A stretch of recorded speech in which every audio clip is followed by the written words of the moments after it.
kami tanggal 18 November kemarin, seluruh da'i dan ulama se-Indonesia terbatas diundang ke Jakarta. Tempatnya di Adzikra Sentul, tempat Kiai Haji Muhammad Arifin Ilham.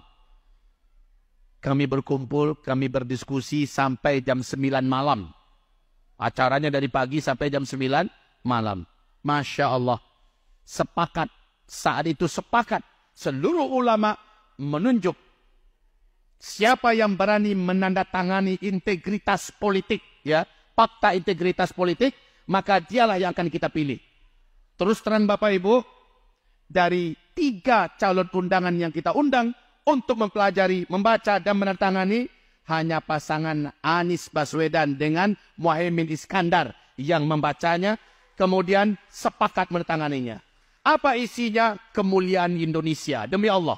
Kemuliaan Indonesia. Kemuliaan Islam. Kemuliaan NKRI. Kembali bangkit NKRI di mata dunia. Ekonomi, militer, politik, agama. Bangkit. Ini isi daripada fakta integritas itu. Kalau Anda terpilih menjadi presiden, kami akan pilih Anda bila Anda ingin memenuhi syarat-syarat ini. Dan mereka mengatakan, kami pelajari. Setelah itu mereka tanda tangani. Dengan itu tetaplah sudah. Dari hasil ijtima ulama tanggal 18 November 2023, pilihan ulama Islam pejuang Ahlus Sunnah wal Jamaah dari Sabang sampai Merauke jatuh kepada Amin nomor 1.